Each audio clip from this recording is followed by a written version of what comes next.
Good morning students. तो हमारा chapter number 3 चल रहा था तंतु से वस्त्र तक। तो इसका बहुत सारा भाग अपन पढ़ चुके थे। तंतु क्या होते हैं, धागे क्या होते हैं, ये सारी चीज़ें अपन जान चुके थे। तो चलिए आगे स्टार्ट करते हैं अपना नया वाला टॉपिक, जिसका नाम है सूती धागे की कताई। सूती धागे की कताई किस प्रकार से होती है। आप स्वयं सूती धागा बनाने का प्रयास कर सकते हैं। तो हम भी बना सकते हैं सूती धागा, आप प्रयास करके देख सकते हैं। एक हाथ में कुछ रुई पकड़ी है, दूसरे हाथ के अंगूठे तथा तर्जनी के बीच कुछ रुई की चुटकी भरी है और इसे धीरे धीरे रुई से बाहर की ओर खींचिए तथा रेशों को लगातार ऐंठते भी रहिए। क्या आप धागा बना सकते हैं? तो एक प्रयोग करके देखिए। छोटा सा रुई का गट्ठा लीजिए आप, और रुई उसमें से क्या करना है, थोड़ी सी रुई पकड़नी है अपनी चुटकी से, मतलब जो अंगूठा है और अंगूठे के पास वाली जो तर्जनी उंगली होती है, अंगूठे के पास ही होती है, उससे आप उस रुई को पकड़िए और उसे घुमाते हुए बाहर निकालिए। तो एक छोटा सा धागा आपके हाथ में आ जाएगा। तो इसी प्रकार से धागे बनाए जाते हैं तथा रेशों को लगातार ऐंठते भी रहिए। क्या आप धागा बना सकते हैं? रेशों से धागा बनाने की प्रक्रिया को कताई कहते हैं। तो रेशों से धागा जब बनाया जाता है तो ये पूरी प्रक्रिया क्या कहलाती है? कताई कहलाती है। इस प्रक्रिया में रुई के एक पुंज से रेशों को खींचकर ऐंठते हैं। ऐसा करने से रेशे पास पास आ जाते हैं और धागा बन जाता है। कताई के लिए एक सरल युक्ति हस्तकतुआ का उपयोग किया जाता है। तो एक सरल सी युक्ति होती है, हस्तकतुआ होता है, जिसका उपयोग किया जाता है, जिसे तकली कहते हैं। इस युक्ति को क्या कहा जाता है? तकली के नाम से जाना जाता है। हाथ से प्रचलित कताई में उपयोग में होने वाला एक अन्य युक्ति चरखा है। तो देखो, कतली और चरखा दो चीज़ें यहाँ पर आई हैं। तो कतली क्या होती है? कतली का चित्र जो है आप यहाँ पर देख सकते हो, लेफ्ट साइड में बना हुआ है पूरा चित्र। तो ये होती है आपकी कतली, ठीक है। तो इस तरह की दिखाई देती है। तो ये कतली होती है। और चरखा क्या होता है? चरखा देखिए ये रहा। तो इस प्रकार का ये चरखा होता है। देखिए औरत यहाँ पर बैठ करके धागे बना रही है। तो चरखे के माध्यम से ही क्या करते हैं? धागे बनाए जाते हैं। तो ये है। चलिए आगे चलते हैं। चरखे के उपयोग को राष्ट्रपिता महात्मा गांधी ने स्वतंत्रता आंदोलन के लिए पक्ष के रूप में लोकप्रियता प्रदान की थी। तो स्वतंत्रता आंदोलन के समय महात्मा गांधी क्या करते थे? चरखे से बने हुए, अपने हाथों से बने हुए वस्त्र ही पहनते थे। तो लोगों में ये बहुत लोकप्रिय हुआ था उस टाइम पर। लोग भी उनको देख करके ये बनाने लगे थे। उन्होंने लोगों को हाथ से कते धागे से बुने वस्त्रों को पहनने तथा ब्रिटेन की मिलों में बने आयातित कपड़ों का बहिष्कार करने के लिए प्रोत्साहित किया था। तो वो लोगों से कहते थे, प्रोत्साहित करते थे कि बाहर से जो कपड़े बन करके आते हैं उन्हें न पहने, ब्रिटिश मिलों से जो बन करके आते हैं उन्हें न पहने, और अपने हाथ से बने हुए स्वदेशी कपड़े पहने, ताकि हमारा देश आगे बढ़े। खादी के प्रचलन को बढ़ावा देने के लिए भारत सरकार ने 1956 में एक संगठन का निर्माण किया, जिसे खादी एवं ग्रामोद्योग आयोग कहते हैं। तो ऐसा संगठन उन्होंने बनाया इसके लिए, जिसका नाम उन्होंने रखा खादी एवं ग्रामोद्योग आयोग। बृहद पैमाने पर धागों की कताई का कार्य कताई मशीनों की सहायता से किया जाता है। जब उनको बहुत ज़्यादा मात्रा में धागा बनाना हो तो हाथों से बनाना संभव नहीं है, तो उसके लिए मशीनों की सहायता ली जाती है। कताई के पश्चात धागों का उपयोग वस्त्र बनाने में किया जाता है। कताई के बाद जो धागे होते हैं, बनते हैं, प्राप्त होते हैं, तो वो धागों का उपयोग क्या करते हैं? वस्त्र बनाने में किया जाता है। धागे से वस्त्र की कई विधियां हैं, जिनमें दो विधियां बुनाई तथा बंधाई मुख्य है। तो दो विधियां इसकी मुख्य, बुनाई तथा बंधाई। तो आइए पहली विधि को समझते हैं। पहली विधि है यहाँ पर बुनाई। क्रियाकलाप नंबर 2 में आपने यह ध्यान दिया होगा कि वस्त्र धागों के 2 सेटों, जिन्हें एक साथ व्यवस्थित किया जाता है, से मिलकर बने होते हैं। तो जो धागे होते हैं, धागे के 2 सेट होते हैं, उन सेटों को ऐसे व्यवस्थित किया जाता है कि कपड़ा अपना बन जाए, और इस प्रकार से कपड़े बनाए जाते हैं। एक साथ व्यवस्थित किया जाता है, से मिलकर बनते हैं। धागे के 2 सेटों को आपस में व्यवस्थित करके वस्त्र बनाने की प्रक्रिया को बुनाई कहते हैं। तो इसी प्रकार से धागे की बुनाई क्या कहलाती है? बुनाई की यहाँ पर परिभाषा आ चुकी है आपके पास। तो इसको अंडरलाइन कर लें। तागे के दो सेटों के आपस में व्यवस्थित करके वस्त्र बनाने की जो प्रक्रिया है इसको क्या कहते हैं? बुनाई या वीविंग कहते हैं। ठीक है। आइए कागज़ की कुछ पट्टियों को बुनने का प्रयास करें। तो कागज़ की कुछ पट्टियों को बुनने का प्रयास करोगे तो आप समझ सकते हो कि किस प्रकार से प्रक्रिया होती है। विभिन्न रंगों की कागज़ की शीट लीजिए। क्रियाकलाप से समझते चलिए। तो विभिन्न रंग की कागज़ की शीट लीजिए। कागज़ की शीट्स लेनी है आपको, अलग अलग रंग की होनी चाहिए वो। दोनों में से 30 सेंटीमीटर लंबाई तथा 30 सेंटीमीटर चौड़ाई की वर्गाकार शीट काटी है। तो एक शीट अपन को काटनी है जिसकी लंबाई चौड़ाई 30 सेंटीमीटर हो। अब इन दोनों शीटों को आधा मोड़िए। एक शीट पर चित्र 3.12 में दिखाए अनुसार रेखाएं खींचिए तथा दूसरी शीट पर चित्र 3.12b में दिखाए अनुसार रेखाएं खींचिए। तो देखो चित्र में यहाँ पर दिया हुआ है,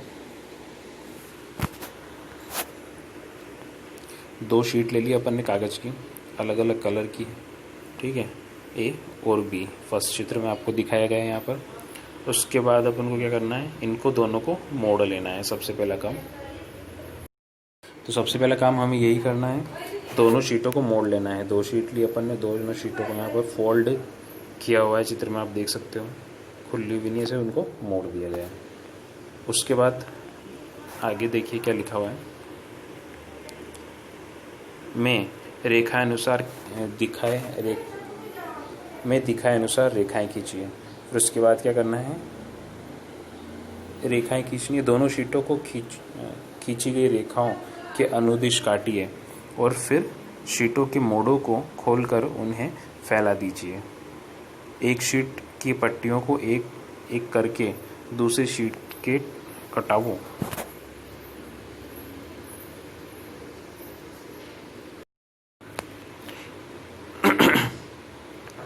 से चित्र 3.12 में दिखाए अनुसार बुनिए। चित्र 3.12 में पट्टियों के बुनने के पश्चात नमूना दिखाया गया है। इसी ढंग से तागे के सेटों को बुनकर वस्त्र बुने जाते हैं। तो देखो होता क्या है, यहाँ पर आप चित्र में देख सकते हो, दो शीट ले ली। सब पहले तो अपन ने दोनों शीट जो थी अलग अलग कलर की थी। ओके, अब इन शीटों को क्या साइज़ था इनका? 30 बाय 30 सेंटीमीटर लंबाई और 30 सेंटीमीटर चौड़ाई। अब इन दोनों शीटों को अपन ने मोड़ लिया। ठीक है, चित्र इसमें बताया हुआ है आपको। इन दोनों शीटों को इस प्रकार से मोड़ करके रख देंगे। इसमें सब में अपन ने लाइंस खींच ली, और लाइंस खींचने के बाद क्या करेंगे, उस लाइंस पर से कैंची की सहायता से उन्हें दोनों शीटों को काट देंगे। काटने के बाद क्या किया, चित्र सी में देखिए आप, ऐसे लंबी लंबी जो रिबन्स जैसी उसमें बन जाएंगी। तो उन रिबन्स को इस प्रकार से जैसे चित्र में बताया गया है वैसे सेट करना है। जैसा कि तो अलग अलग कलर की थी ये शीट्स, एक रेड कलर की थी, एक ग्रीन कलर की थी। तो इस प्रकार से उन्हें व्यवस्थित करना है। तो इस प्रकार से जब ये पूरा बन के तैयार हो जाएगा तो फिर ये ऐसा दिखाई देगा। ठीक है, तो ऐसा आप बना भी सकते हो घर पर। तो इसी प्रकार से जो अपने कपड़े होते हैं वो कपड़े भी दो धागों के सेटों से इसी प्रकार से व्यवस्थित होकर बने होते हैं, जैसा कि चित्र में बताया हुआ है। तो इस ढंग से तागे के दो सेटों को बुनकर वस्त्र बुने जाते हैं। तागे वास्तव में कागज़ की पट्टियों की तुलना में बहुत पतले होते हैं। वस्त्रों की बुनाई करघों पर की जाती है। करघे या तो हस्त प्रचलित होते हैं या विद्युत प्रचलित। तो करघे होते हैं जो कपड़े बनाने के लिए तो क्या होते हैं, एक तरह की यंत्र का उपयोग किया जाता है जिसका नाम है करघा। हथ करघे भी होते हैं जो हाथों से चलाए जाते हैं, और विद्युत प्रचलित जो होते हैं उन्हें विद्युत प्रचलित करघे कहते हैं। तो ये चित्र में आपको यहाँ पर दिखाया हुआ है, हथ करघे का चित्र है। ये स्त्री जो है अपने हाथों से क्या बना रही है, कपड़े बना रही है। एक विशेष प्रकार की बुनाई। क्या कभी आपने यह ध्यान से देखा है कि स्वेटर किस प्रकार से बुने जाते हैं?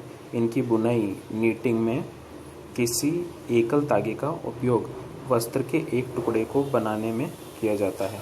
तो जब आप स्वेटर बुनते हो या घर वाला के मम्मी वगैरह स्वेटर बुनती है, तो स्वेटर बुनते टाइम क्या होता है, एक ही धागा होता है, एक ही ऊन होता है। इसके अंदर दो धागों की ज़रूरत नहीं पड़ती है, जैसा कि अभी अपन ने पढ़ा। तो यहाँ पर एक ही धागा होता है। क्या आपने कभी भी फटे हुए स्वेटर मोजे के किसी तागे को खींचकर देखा है? तो फटा हुआ स्वेटर हो या मोज़ा हो, उसके एक धागे को कभी खींच कर देखना। यह आप ऐसा करते हैं तब क्या होता है, एकल धागा लगातार खींचता रहता है, तो एक ही धागा जो लगातार खींचता रहेगा तथा वस्त्र उधड़ता रहता है। मोजे में बहुत सी अन्य पहनने की मोजे तथा अन्य बहुत सी वस्तुएं ऐसी बुनाई द्वारा बने वस्त्रों से बनाई जाती है। इस प्रकार की बुनाई हाथों से तथा मशीनों द्वारा भी की जाती है। दोनों प्रकार की बुनाई का उपयोग विभिन्न प्रकार के वस्त्रों के निर्माण में किया जाता है। इन वस्त्रों का उपयोग पहनने की विविध वस्तुओं को बनाने में किया जाता है। तो ये दूसरे प्रकार की जो बुनाई का तरीका था, नीटिंग का तरीका था। इसमें क्या होता है, जैसे स्वेटर बुना जाता है वैसे ही कुछ मोजे भी होते हैं और कुछ अन्य ऊनी कपड़े होते हैं जो इसी प्रकार से बुने जाते हैं। इनकी खासियत ये होती है इस प्रकार की बुनाई की कि एक धागे को अगर आप खींचोगे तो पूरा का पूरा वस्त्र ही उधड़ जाएगा, पूरा का पूरा वस्त्र ही खुल जाएगा, मतलब धागा बन जाएगा। तो ये है, दो प्रकार की बुनाई के तरीके हमने पढ़े, इनके द्वारा वस्त्रों का निर्माण किया जाता है। तो पहली ये जानना चाहती है कि क्या आपने नारियल के बाहरी खोल के तंतुओं से बने किसी वस्त्र को देखा है? इन तंतुओं का सामान्यतः उपयोग किन कार्यों में किया जाता है, किन कार्यों में उपयोग होता है? तो जो नारियल के तंतु आपने देखे होंगे, नारियल के ऊपर बहुत सारे तंतु होते हैं, वो तंतु का उपयोग भी वस्त्र बनाने में किया जाता है। तो उनके द्वारा जो वस्त्र बनते हैं, आइए जानते हैं कैसे होते हैं, क्या काम में आते हैं। वस्त्र सामग्री का इतिहास। क्या आपने कभी जानने का प्रयास किया है कि प्राचीन काल में लोग पहनने के लिए किस सामग्री का उपयोग किया करते थे? वस्त्रों के विषय में पूर्व प्रमाणों से ऐसा प्रतीत होता है कि प्रारंभ में लोग वृक्षों की छाल, वल्क, बड़ी बड़ी पत्तियों तथा जंतुओं की चर्म और समूर से अपने शरीर को ढकते थे। तो पत्तियों वगैरह, इनसे पहले के ज़माने में क्या होता था, जब आदिवासी होते थे तो इन्हीं चीज़ों से या जंतु की छालों से या वृक्षों की छालों से या जंतु की खालों से अपने शरीर को ढकने का कार्य वो करते थे।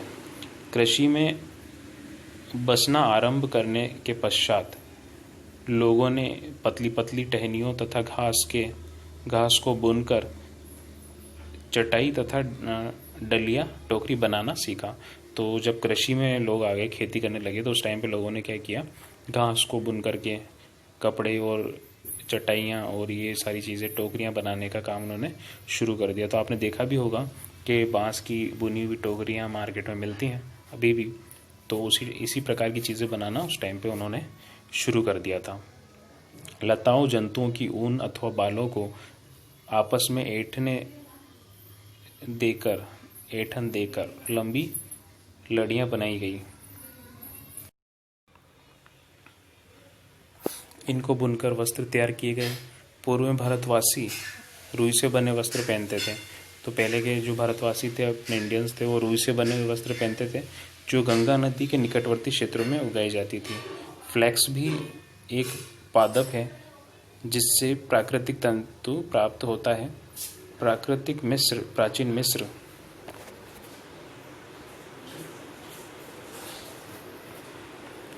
में वस्त्रों को बनाने के लिए रुई तथा फ्लैक्स की कृषि नील नदी के निकटवर्ती क्षेत्रों में की जाती थी। तो प्राचीन क्षेत्र में जो फ्लैक्स और इनकी तो पुराने समय में क्या होता था, नील नदी के किनारे मिस्र के लोग रुई और फ्लैक्स की खेती करते थे और अपने वस्त्र बनाते थे। उन दिनों में लोगों को सिलाई करना नहीं आता था, तो सिलाई उस टाइम के लोग करते ही नहीं थे। उस समय लोग अपने शरीर के विभिन्न भागों को वस्त्रों से आच्छादित कर लेते थे। वे शरीर को आच्छादित करने के लिए कई विभिन्न ढंगों का उपयोग करते थे।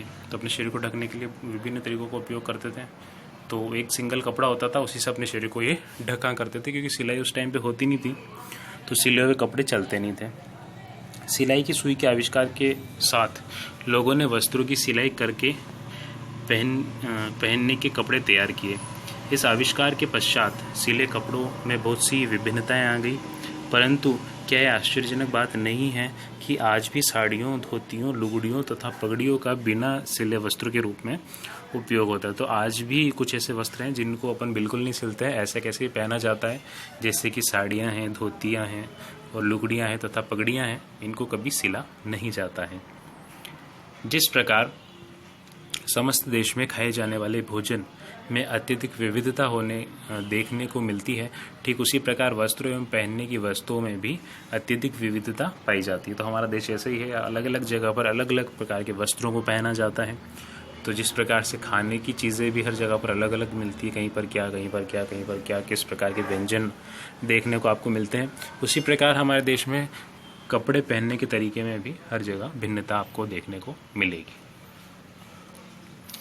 यहाँ पर एक छोटा सा डायग्राम दिया हुआ है, ठीक है।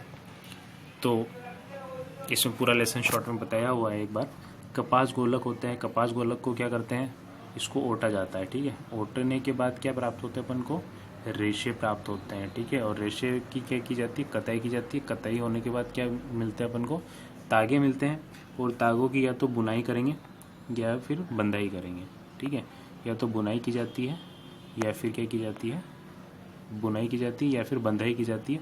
और इससे अपन को क्या प्राप्त हो जाते हैं, वस्त्र प्राप्त हो जाते हैं। तो इस प्रकार वस्त्र बनाए जाते हैं। वस्त्र बनाने का जो पूरा प्रोसेस था वो लेसन में हमने समझा। और आगे आते हैं इसके क्वेश्चन आंसर। यहाँ पर लेसन अपना समाप्त हो चुका है। तो जो क्वेश्चन आंसर्स हैं उनका PDF में ग्रुप में डाल दूंगा, वहाँ से अपने question answer tick the right answer है, फिल इन द ब्लैंक्स है, ये सारे आप कॉपी में कर लीजिएगा, ठीक है। आज के लिए इतना ही। नेक्स्ट क्लास में फिर मिलेंगे नए लेसन के साथ, तब तक के लिए अलविदा। तो यहाँ लेसन नंबर 4 है हमारा, वस्तुओं के समूह बनाना। तो ये लेसन हम स्टार्ट करेंगे नेक्स्ट क्लास में। तो मिलते हैं नेक्स्ट क्लास में।